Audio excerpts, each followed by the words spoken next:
Annoncée à plusieurs reprises, la relance d'Alfa Romeo semble cette fois-ci bien engagée. La marque italienne peut désormais compter sur la puissance industrielle du groupe Stellantis pour proposer une gamme complète et en phase avec la législation.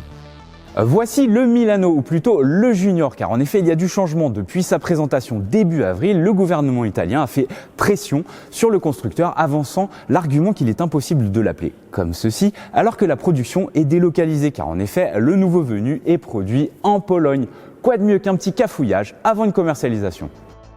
Car effectivement, ce SUV urbain chic est fabriqué dans la même usine que les Fiat 600 et Jeep Avenger, avec qui il partage sa plateforme et plusieurs éléments techniques. C'est donc le 6e modèle conçu à partir d'une base commune, si l'on compte les 2008 Mokka ou DS3 Crossback. Alors autant dire que la clé de voûte de cette synergie de groupe, c'est le design.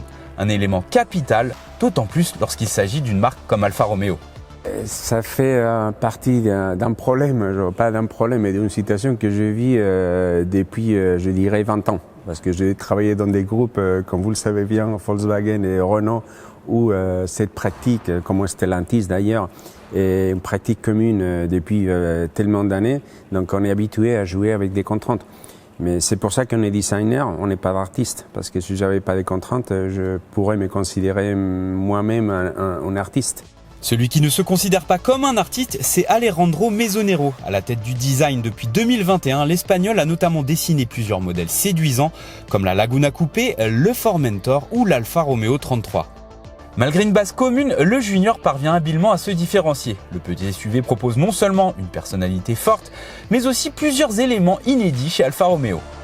La qualité numéro 1 de cette voiture, je dirais, c'est un petit peu la sportivité qu'elle respire. Donc c'est une voiture bien campée sur ses roues, avec des bons muscles, avec une face avant que je dirais qu'elle a beaucoup de caractère, avec une interprétation de le Scudetto, le stemma Alfa Romeo par excellence, une interprétation un peu plus graphique, plus fraîche, plus jeune, adaptée aussi à la fonctionnalité d'une voiture électrique. Un côté de caisse que je dirais qui est plutôt avec très peu de lignes, très simple, avec une ligne d'épaule qui met l'accent sur la roue arrière, un petit peu comme une Giulietta d'aujourd'hui, et après avec une arrière, je dirais typique dans l'esprit Alfa, des Coda Tronca, donc un arrière qui mélange un petit peu la sportivité avec l'aérodynamique, l'esthétique.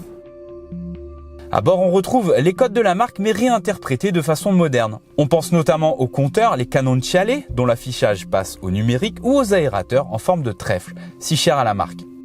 Après, on a essayé de faire une planche très fine, comme je les aime bien chez Alfa, très fine et très large. Et si vous voyez, en fait, on a vidé un petit peu la planche côté passager. C'est une de mes parties favorites de l'Inter. On l'a vidé, donc il y a une espèce de coussin. Il y a une surface concave. C'est pas la typique planche de bord tout en positif, en volumique. C'est vraiment vidé. On a essayé de trouver des astuces de soustraction des matières pour avoir un intérieur un peu plus léger et plus d'espace visuel. Cet intérieur, sincèrement, est vraiment très plaisant. Il allie savamment technologie et ergonomie avec des vraies commandes de boutons physiques pour la ventilation, la température, ça c'est très pratique. Et un écran tactile de 10 pouces qui est peut-être placé un petit peu trop bas, mais qui tient enfin la route par rapport aux anciennes Alfa Romeo. L'interface est plutôt réactive. On s'excite pas non plus parce que c'est du pur Stellantis. C'est pas connu pour être le meilleur du marché, mais en tout cas, il est fonctionnel et il dispose des connectivités Android et CarPlay.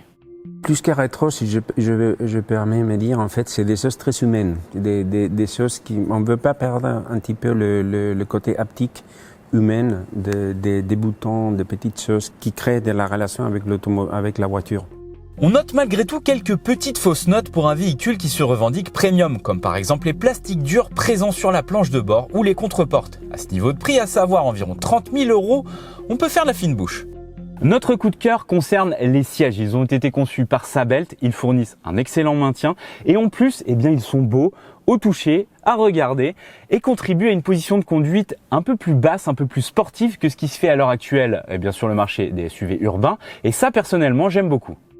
Avec cette voiture, avec la Junior, on essaie de capter des clients qu'on n'a pas. aujourd'hui qui ne vient pas chez Alfa parce qu'on n'a pas le bon produit dans le créneau des petites voitures. Donc je suis persuadé qu'on va pouvoir en fait capter des clients qui aujourd'hui achètent des Mini, des Audi, des voitures un petit peu premium compact. Donc ils vont venir chez nous. Et j'espère aussi pouvoir voir des clients qu'on a eu à l'époque, qui avaient quand on avait la Mito ou la Giulietta même. Le Junior est un petit crossover, il mesure 4,17 m. Alfa Romeo a choisi ici de privilégier le coffre. Avec 400 litres, il est l'un des plus grands du segment. Il peut être complété par un frunk sur la version électrique. Revers de la médaille, les places arrière sont restreintes, notamment au niveau des jambes où au-delà d'1,80 m, un long trajet sera peu agréable. Le nouveau Junior sera commercialisé en France d'abord en 100% électrique, suivi par des versions à hybridation légère. Le tout pour un prix de départ sous les 30 000 €. En tout, 4 motorisations seront proposées et stratégie de groupe oblige, elles ont toutes été développées par Stellantis. Dans le détail, les versions électriques de 156 et 240 chevaux seront disponibles en traction et équipées d'une même batterie. D'une capacité brute de 54 kWh, elle promet jusqu'à 410 km d'autonomie en cycle WLTP. Compatible avec une recharge en courant continu jusqu'à 100 kW, le Junior promet de passer de 10 à 80% de charge en 30 minutes. Il disposera également d'un planificateur de trajet, mais malheureusement pas de préconditionnement de la batterie en vue. La version hybride de 136 chevaux sera équipée d'un 3 cylindres essence suralimenté et d'une hybridation 48 volts. Il sera proposé en traction. Cette dernière pourra s'enrichir en fin d'année d'une transmission intégrale Q4. Alfa Romeo a voulu faciliter la configuration de son modèle. En gros, une motorisation est égale à une finition. Et si le client souhaite enrichir à la dotation, il aura le choix entre 3 packs, chacun dédié à un thème entre le confort, la sportivité ou la technologie. C'est simple et efficace. Au lancement, Alfa Romeo proposera une série spéciale très bien équipée, facturée 31 500 € pour l'hybride et 40 500 € pour l'électrique. Des tarifs compétitifs qui témoignent de l'ambition d'Alfa Romeo pour son nouveau modèle, à savoir faire du volume, conquérir de nouveaux clients et servir de porte d'entrée à l'univers Alfa. Avec une absence de concurrence sur le segment des premiums, le Junior risque bien de remplir son pari.